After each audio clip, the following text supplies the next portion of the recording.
अस्सलाम वालेकुम रहमतुल्लाह। दोस्तों, हज़रत याकूब अलैहिस्सलाम और मलिकुल मौत हज़रत इज़राइल अलैहिस्सलाम में दोस्ती थी। एक दिन मलिकुल मौत अलैहिस्सलाम आए तो हज़रत याकूब अलैहिस्सलाम ने पूछा कि आज आप मुझसे मुलाकात करने आए हैं या मेरी रूह कब्ज़ करने? मलिकुल मौत अलैहिस्सलाम ने फरमाया कि मुलाकात करने आया हूँ। तो हज़रत याकूब अलैहिस्सलाम ने फरमाया कि मेरी रूह कब्ज़ करने से कबल मेरे पास अपने कासिद यानी पैगाम देने वाले भेज दीजिएगा। मलिकुल मौत अलैहिस्सलाम ने फरमाया कि ठीक है, मैं आपकी तरफ 2 या 3 कासिद भेज दूंगा। चुनाचे मलिकुल मौत जब रूह कब्ज़ करने के लिए आए तो हज़रत याकूब अलैहिस्सलाम ने पूछा कि आपने मेरी वफात से कबल कासिद भेजने थे, वो क्या हुए?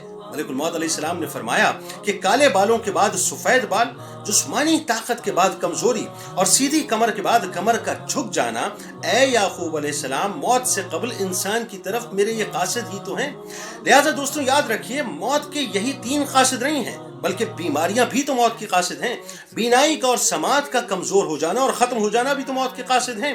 बाज़ औक़ात मौत के कासिद आते भी नहीं हैं, बल्कि अचानक इंसान मौत का शिकार हो जाता है। जैसा कि सूरह निसा में अल्लाह फरमाता है कि तुम जहां कहीं हो, मौत तुम्हें आ लेगी, अगरचे मजबूत किलों में हो। सूरह अंबिया में अल्लाह फरमाता है कि हर जान को मौत का मजा चखना है।